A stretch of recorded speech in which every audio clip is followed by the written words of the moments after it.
Complete Edu. It's all about learning. Good morning friends, मैं इंद्रजीत बिश्नोई आपका complete education channel पर हार्दिक स्वागत करता हूं। सीबीएसई बोर्ड +2 फिजिक्स हम लोग स्टडी करने जा रहे हैं। अभी तक हमने इलेक्ट्रोस्टैटिक के अंदर क्या क्या स्टडी किया है। बेसिकली जो चार्ज है उसकी फंडामेंटल प्रॉपर्टीज़, चार्ज ट्रांसफ़र, उसके अलावा दो चार्ज है उनके बीच में लगने वाले कूलाम फोर्स को हमने स्टडी किया, electric field intensity, electric field lines. अब हम लोग जो है वो इलेक्ट्रिक फील्ड इंटेंसिटी किसी इलेक्ट्रिक डाइपोल की वजह से कितनी होगी और उसको किस तरीके से फाइंड आउट कर सकते हैं, इसको स्टडी करने वाले हैं। उससे पहले हमें ये पता होना चाहिए कि भाई इलेक्ट्रिक डाइपोल क्या है। ये जो इलेक्ट्रिक डाइपोल है ये हमने पहले कभी नहीं सुना। देखो, डाइपोल का मीनिंग होता है, डाइपोल का मतलब है कि आपके पास में दो पोल्स बनेंगे। पोल्स किसके? चार्जेस के। एक अपने पास रहेगा पॉजिटिव चार्ज और एक नेगेटिव चार्ज, और इनके बीच का ये सेपरेशन है, इसको आप 2a कह सकते हो या फिर d या l, जो भी आपको अच्छा लगे। तो क्या हर ऐसा सिस्टम जिसके अंदर दो चार्ज हो, एक पॉजिटिव एक नेगेटिव, वो इलेक्ट्रिक डाइपोल होगा? तो इसका जवाब है नहीं। इलेक्ट्रिक डाइपोल होने के लिए जो सबसे मेन चीज़ है वो ये है कि दोनों चार्जेस सेम अमाउंट के और ऑपोजिट नेचर के होने चाहिए, और दोनों चार्जेस के बीच की जो डिस्टेंस है बहुत कम होनी चाहिए। बहुत कम, कितनी कम? एंगस्ट्रॉम्स में। यानी कि ये जो है ये हमें मॉलिक्यूलर लेवल पे ये चीज़ें मिलेगी। और प्रैक्टिकली अगर देखा जाए तो डाइपोल एग्जिस्ट कहाँ करते हैं? तो जितने भी आयनिक बॉन्ड है, फॉर एग्जांपल अपने पास HCl है या NaCl है, आयनिक बॉन्ड जितने भी बनेंगे उन सब के अंदर अपने को इलेक्ट्रिक डाइपोल देखने को मिलेगा। तो डाइपोल, आइडियल डाइपोल के लिए क्या चीज़ जरूरी है? वो ये है कि दोनों जो चार्जेस हैं वो सेम मैग्नीट्यूड के हो, दोनों चार्जेस ऑपोजिट नेचर के हों, दोनों के बीच का सेपरेशन मिनिमम हो। यानी कि आइडियल डाइपोल के लिए ये ज़रूरी है कि डिस्टेंस है वो क्या हो? मिनिमम, और चार्ज की वैल्यू जो हो वो क्या हो? मैक्सिमम। और एग्जांपल के लिए HCl और NaCl हमारे पास में क्या है? इलेक्ट्रिक डाइपोल जो रियल में एग्जिस्ट करते हैं वो हमारे पास। तो कुछ टर्म्स जो इससे रिलेटेड है वो क्या है कि हम लोग क्या करते हैं कि जैसे मान लो अपने पास में दो चार्ज है, +Q और -Q। जो ये दोनों चार्जेस हैं, इन दोनों चार्जेस को जो ये जो लाइन जो ज्वाइन करवा रही है, इसको हम लोग क्या बोलते हैं? Axis of dipole. और सारी की सारी जो डिस्टेंस है, जैसे फॉर एग्जांपल ये एक पॉइंट है, ये पॉइंट इस डाइपोल से कितनी डिस्टेंस पे, कैसे तय करेंगे अपने कि अपने नेगेटिव क्यू चार्ज से जो है वो डिस्टेंस लें या पॉजिटिव क्यू चार्ज से लें? तो किससे लें? तो इसका जो आंसर है वो ये है कि आपको इसके सेंटर पॉइंट, यानी कि जो इनका ज्योमेट्रिकल सेंटर होगा उसको हम लोग ओरिजिन मान के चलेंगे। यानी कि सारी डिस्टेंस कहाँ से मेजर करेंगे? ये जो आपका ओरिजिन है यहाँ से, यानी कि दोनों के मिड पॉइंट से। अब ये जो एक्सिस है इसके परपेंडिकुलर जो इसके मिड पॉइंट से जो एक्सिस पास होगा उसको बोलते हैं अपने इक्वेटर।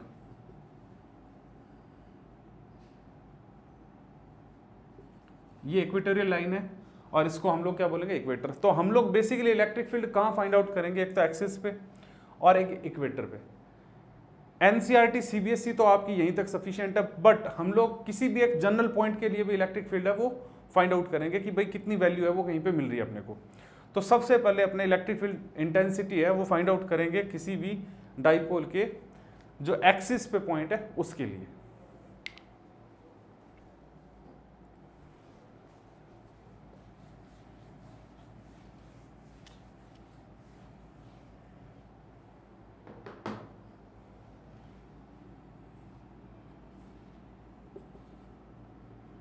मैं इन दोनों चार्जेस के बीच की डिस्टेंस को एज्यूम कर रहा हूँ 2a। अब ये 2a क्यों कर रहा हूँ? इसके पीछे का रीज़न जो है वो अभी आपको नज़र आएगा कि ये इसका मिड पॉइंट हो गया जिसको हमने नाम दिया O। एक्सिस पे एक पॉइंट लेने जा रहे हैं अपने, इसके सेंटर से R डिस्टेंस पे P पॉइंट। इस P पॉइंट पे इलेक्ट्रिक फील्ड अपने को पता करना है। तो इसके लिए हम लोग क्या करेंगे, सबसे पहले तो ये देखेंगे कि भाई पॉजिटिव क्यू चार्ज से इसकी डिस्टेंस है वो कितनी है, तो ये डिस्टेंस होगी r माइनस ए, क्योंकि ये हमने इसीलिए ये जो है वो 2a एज्यूम किया। अगर हमने d एज्यूम की होती, l एज्यूम की होती, तो फिर ये l/2, ये भी l/2। तो हम लोगों ने इसी से बचने के लिए डिस्टेंस कितनी एज्यूम की है, 2a। तो प्लस क्यू चार्ज से जो p की डिस्टेंस है वो कितनी है, r माइनस ए, और माइनस क्यू चार्ज से जो डिस्टेंस है वो कितनी है, r प्लस ए। सेंटर से r, ये a और ये a, तो ये कितनी होगी r प्लस ए, और ये वाली डिस्टेंस है वो कितनी होगी, r माइनस ए। तो p पॉइंट पे जो इलेक्ट्रिक फील्ड होगा इस पॉजिटिव क्यू चार्ज की वजह से वो कितना होगा, इसको मान लेते हैं E वेक्टर P1। P पे दो इलेक्ट्रिक फील्ड आएंगे ना, एक पॉजिटिव की वजह से एक नेगेटिव की वजह से, तो इसको EP1 मान लिया मैंने। कितना होगा, KQ अपॉन में डिस्टेंस कितनी है, r माइनस ए का whole square dot r cap. अब जो इंपॉर्टेंट है वो क्या है कि इस पॉइंट P पे इलेक्ट्रिक फील्ड हमारा जितना होगा, कितना होगा, KQ upon r minus a square. But इसकी डायरेक्शन क्या होगी, तो डायरेक्शन के लिए फिर से वही फंडा कि यहाँ पे प्रोटॉन रख दो आप, तो ये प्रोटॉन इस प्लस क्यू चार्ज की वजह से किस तरफ जाएगा, इस तरफ। तो डायरेक्शन O से P, और क्योंकि यूनिट वेक्टर है तो आप इसको OP लिखो, BP लिखो, कोई फर्क नहीं पड़ेगा, क्योंकि हम लोग इसके ऊपर कैप लगा रहे हैं, यानी कि ये क्या है, यूनिट वेक्टर, जो बेसिकली क्या देगा आपको, सिर्फ डायरेक्शन। तो r कैप डायरेक्शन कहाँ से कहाँ है, O से P की तरफ, यानी कि PO, ये अपनी होगी इक्वेशन नंबर 1। इसी तरीके से नेगेटिव क्यू की वजह से जो इलेक्ट्रिक फील्ड होगा वो कितना होगा, देखो अगर क्यू चार्ज पड़ा हो, r डिस्टेंस पे इलेक्ट्रिक फील्ड फाइंड आउट करना हो, तो वो होता है KQ/r²। अब अगर डिस्टेंस r प्लस ए है तो ये कितना हो जाएगा, r प्लस ए का whole square dot r cap. अब ये जो यहाँ पे इस नेगेटिव की वजह से जो डायरेक्शन होगी वो क्या होगी, P पे हमने क्या लगाया, प्रोटॉन। अब ये प्रोटॉन इस नेगेटिव चार्ज की वजह से किस तरफ जाएगा, इस तरफ, यानी कि डायरेक्शन होगी P से O की तरफ। तो इसको मैं क्या लिखूंगा, अब दो इलेक्ट्रिक फील्ड है वो दो सोर्सेस की वजह से पॉइंट P पे हमारे पास आ चुके हैं। तो नेट जो होगा P पे इलेक्ट्रिक फील्ड वो कितना होगा, EP1 vector plus EP2 vector. तो EP1 वेक्टर कितना आएगा अपने पास, KQ अपॉन में r माइनस ए का whole square dot r cap PO plus KQ upon में r प्लस ए का whole square dot r cap OP। अब ये जो हमारे पास OP आया है और ये r कैप PO आया है, इस अगर r कैप PO को या OP को अगर मैं लिखना चाहूं तो ये लिख सकता हूं मैं, क्योंकि AB वेक्टर जो है वो आपका क्या होता है, माइनस BA वेक्टर। तो इस OP को अगर मैं रिप्लेस कर दूं PO से, तो ये मेरे पास होगा r cap PO KQ upon r cap PO, ये नेगेटिव है मेरे पास। तो अब इनमें क्या कॉमन है, KQ कॉमन है,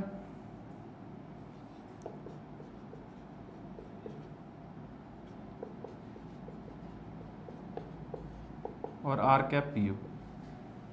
यहाँ तक कोई डाउट नहीं होना चाहिए हमें। इसके बाद जो है वो सिर्फ हमारे पास इसमें बचने के लिए क्या क्या कैलकुलेशन बची ओनली, तो उसके लिए हम लोग क्या करेंगे,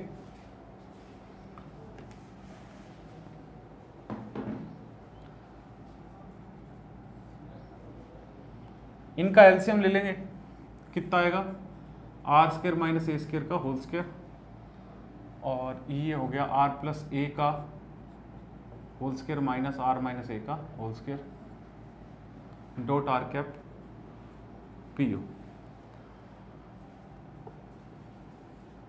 r² plus a² plus 2ar, और ये r² a² प्लस 2ar।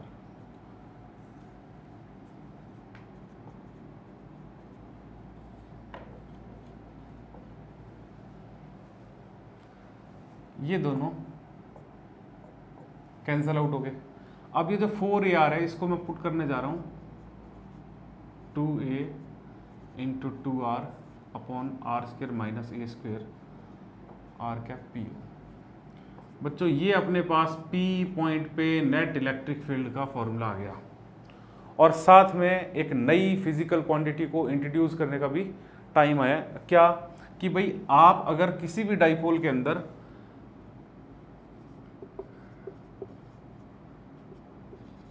किसी भी एक चार्ज को दोनों चार्ज के बीच की डिस्टेंस से मल्टीप्लाई करो तो एक आपको फिजिकल क्वांटिटी मिलेगी, डाइपोल मोमेंट,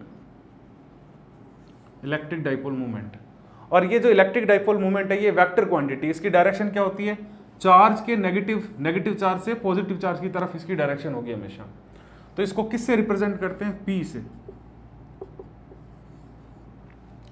तो ये अब जो है हमारे पास जो फॉर्मूला बना है इसमें Q इंटू 2A को हम लोग क्या लिख सकते हैं, P। तो ये बनेगा K इंटू P और ये 2 आगे ले आए अपने।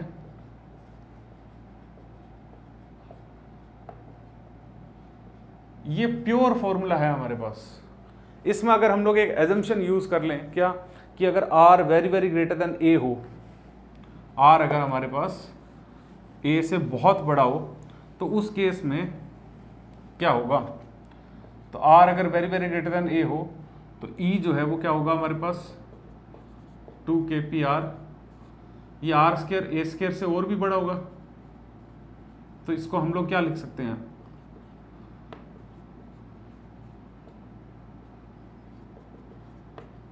टू Kp अपॉन में R cube dot R cap PU।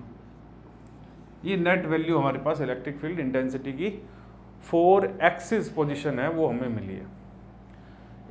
इसको आप लोग नोट करें। उसके बाद हम लोग इक्वेटर पे अगर किसी पॉइंट पे electric field intensity find out करनी हो तो उसके लिए क्या करेंगे,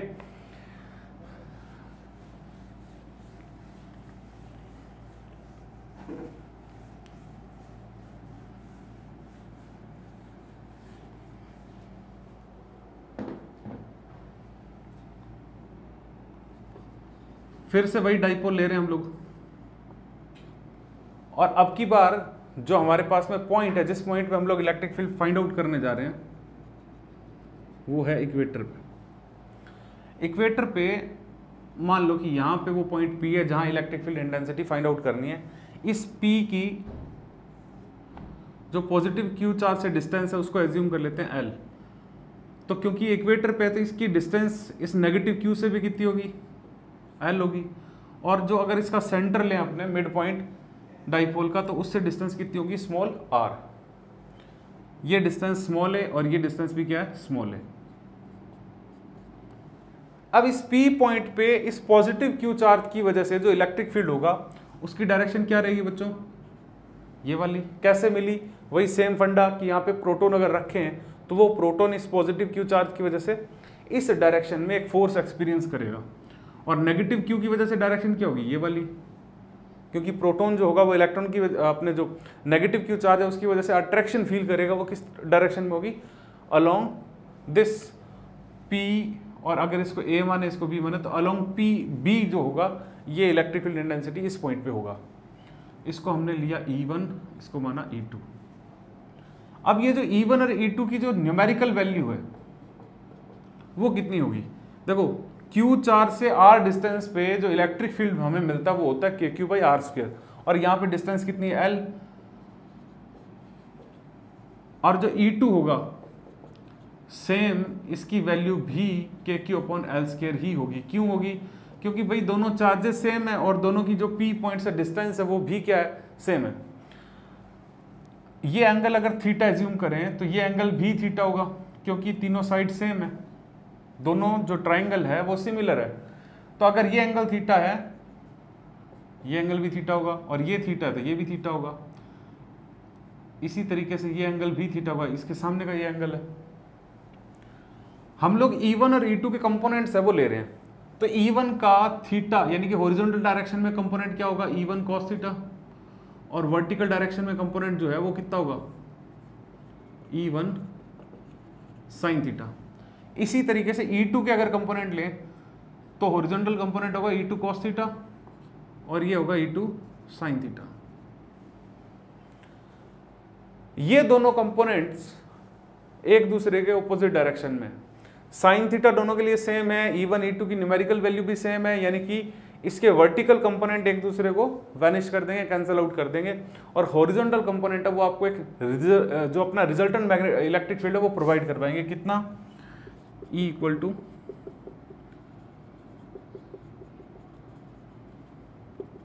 E1 और E2 की न्यूमेरिकल वैल्यू सेम है, तो ये हो जाएगा 2E cos theta.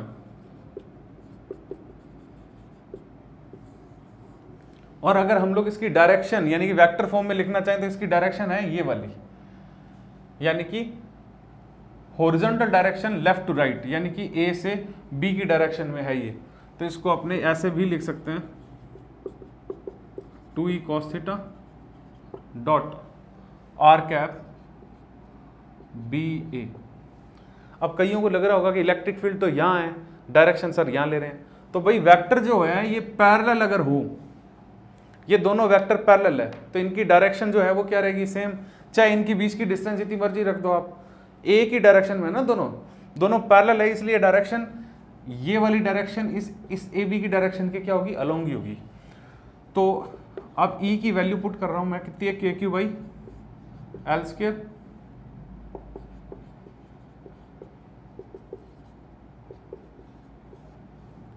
L square कितना होगा? देखो ये जो है ये कोस थीटा की वैल्यू रहेगी। देखो ये थीटा के सामने की साइड क्या थी? परपेंडिकुलर, ये बेस है, ये हाइपोटेनियस। तो जो कोस थीटा है मेरे पास वो कितना है? ये परपेंडिकुलर, ये बेस हो गया ए अपना, और हाइपोटेनियस कितना है? एल। तो कोस थीटा की वैल्यू अगर ए अपॉन एल अपने पुट करें तो Q इंटू में 2A जो होगा वो क्या बन जाएगा? P, यानी कि KP अपॉन में l cube dot r cap b. यहां से अगर ज्योमेट्री यूज करें अपने, एल स्क्वायर इक्वल टू क्या है? R square plus a square. L cube की वैल्यू होगी r square plus a square 3/2। तो जो एग्जैक्ट वैल्यू है वो तो रहेगी हमारे पास ये KP अपॉन में l cube dot r cap b. और अगर एल क्यूब की वैल्यू हम लोग पुट कर रहे हैं तो ये हमें मिलेगा KP upon r square plus a square 3/2 dot r cap b. इसमें एक छोटा सा एजम्पशन, क्या? वही जो वहां लगाया था, if r very very greater than a. तो इस केस में हम लोग इसको क्या ले सकते हैं? KP अपॉन में r square plus a square, जब आर क्यूब बनेगा, r square plus a square जब आर स्क्वायर बनेगा तो ये जब 3/2 पावर है ये किस में कन्वर्ट हो जाएगी? क्यूब में।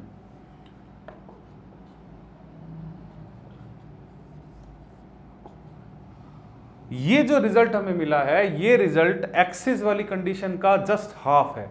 वहां हमें मिला था 2KP upon r cube, r distance पे। और जो वर्टिकल डायरेक्शन में, या यूं कहेंगे इक्वेटोरियल पोजीशन में जो हमें मिला है इलेक्ट्रिक फील्ड, वो मिला है KP अपॉन में एल क्यूब, KP अपॉन में आर क्यूब, यानी कि जस्ट उसका क्या है? हाफ।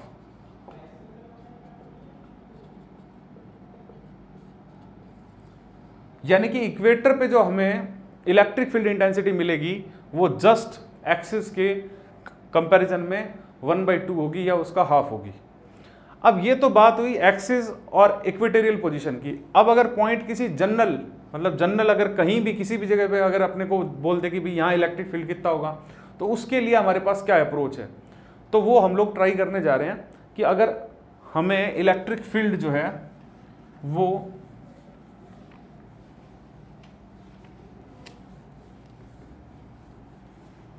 किसी जनरल पॉइंट पे पता करना हो तो कैसे करेंगे अपने?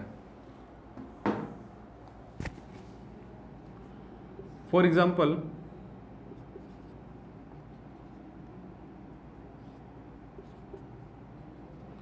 जिस पॉइंट पे इलेक्ट्रिक फील्ड पता करना है वो ना तो है एक्सिस पे ना इक्वेटर पे, यहां है इस पॉइंट पे। तब इस पॉइंट पे अगर इलेक्ट्रिक फील्ड अपने को फाइंड आउट करना है पॉइंट P पे, तो हम लोग क्या करेंगे कि ये एंगल तो गिवन होगा कि भाई थीटा एंगल है, ये डिस्टेंस कितनी होगी? r। हम लोग इसी डाइपोल को दो जो है वो कंपोनेंट में डिवाइड करेंगे। कैसे? कि ये एक वेक्टर क्वांटिटी, ये डायरेक्शन किसकी है? P की, negative to positive, -q to +q। अब इस P का अगर मैं इसको हल्का सा इस डायरेक्शन में एज्यूम करूं तो P का ये जो कंपोनेंट होगा, मतलब ये P की ये डायरेक्शन थी, तो P का थीटा की डायरेक्शन में कंपोनेंट क्या होगा, P cos थीटा, और ये जो कंपोनेंट होगा वो कितना होगा, P sin थीटा। ऐसे ही अगर मैं इसको थीटा की डायरेक्शन में अगर इसका कंपोनेंट लूं तो वो कितना मिलेगा, P cos थीटा। अब आपने कुछ नहीं करना, हम लोग दो डायग्राम बनाने जा रहे हैं। एक ये जो अलोंग द OP है, यानी कि जो अपना P cos थीटा वाला कंपोनेंट है, उसकी वजह से इलेक्ट्रिक फील्ड,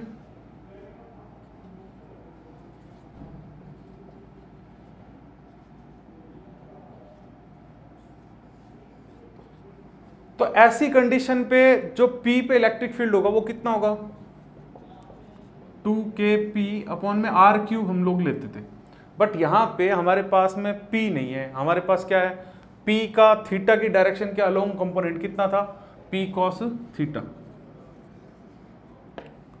और इसकी डायरेक्शन भी क्या होगी, ये वाली।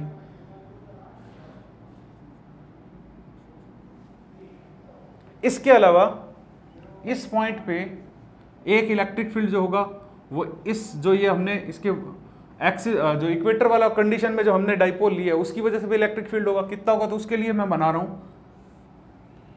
ये -q, ये +q, ये पॉइंट P, ये डिस्टेंस r, पर ये P नहीं है, ये क्या है, P sin थीटा। तो इस P sin थीटा की वजह से जो इस P पॉइंट पे इलेक्ट्रिक फील्ड होगा वो कितना होगा, सिंपल सी बात है कि ये पॉइंट P जो है वो इस कंडीशन में इसके इक्वेटर पे तो कितना होना चाहिए, kP अपॉन में r³, पर यहां पे P के बजाय हमें क्या मिला है, P sin थीटा, और इसकी डायरेक्शन क्या होगी, ये वाली, यानी कि इक्वेटर वाला इलेक्ट्रिक फील्ड है वो इस डायरेक्शन में है, और जो एक्सिस के अलोंग इलेक्ट्रिक फील्ड जो होना चाहिए था वो हमने इस डायरेक्शन में लिया है। तो इन दोनों का जो रिजल्टेंट वेक्टर होगा, इलेक्ट्रिक फील्ड होगा, वो यहां कहीं इनके बीच में होगा। तो इसकी वैल्यू क्या रहेगी,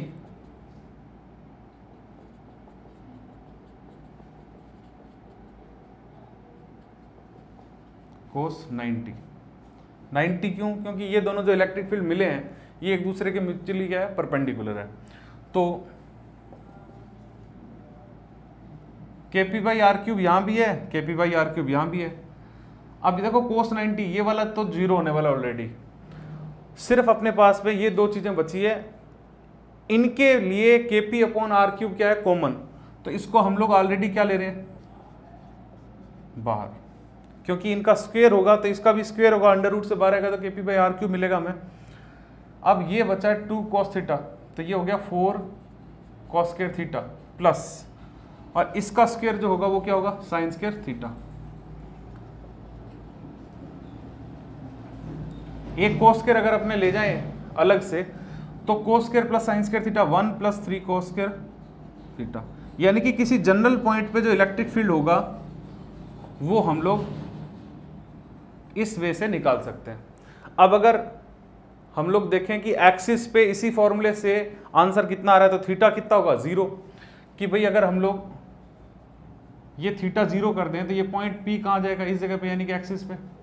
तो उस केस में थीटा = 0 पुट करने पे क्या मिलेगा, 1 + 3 cos² 0, cos² 0 यानी कि 1, 1 + 3 का √4 यानी कि 2, तो 2 kP/r³ हमें मिलेगा इलेक्ट्रिक फील्ड, कब, जब एक्सिस पे होगा, और इतना ही हमें पहले मिला था। और अगर अपने देखें इक्वेटर पे, तो इक्वेटर पे ये थीटा जो है, ये पॉइंट P जब यहां जाएगा तो ये एंगल कितना हो जाएगा, 90, उस केस में ये cos 90 कितना हो जाएगा, 0, यानी कि kP/r³। तो डाइपोल के लिए हमने तीनों कंडीशंस है वो हमने समझी है, और तीनों में से किसी एक पे क्वेश्चन आने की गुंजाइश जो है वो हमेशा रहती है। आपका जो इलेक्ट्रोस्टैटिक वाला पोर्शन है इसमें से या तो गाउस लॉ पे या फिर जो इलेक्ट्रिक डाइपोल है, इन दोनों में से किसी एक पे क्वेश्चन आने की 90% चांसेस है वो रहते हैं, और क्वेश्चन भी क्या आता है, 4 to 5 मार्क्स का एक क्वेश्चन आपका रहेगा। तो इलेक्ट्रिक डाइपोल से रिलेटेड आपकी कोई अब क्वेरी होनी नहीं चाहिए।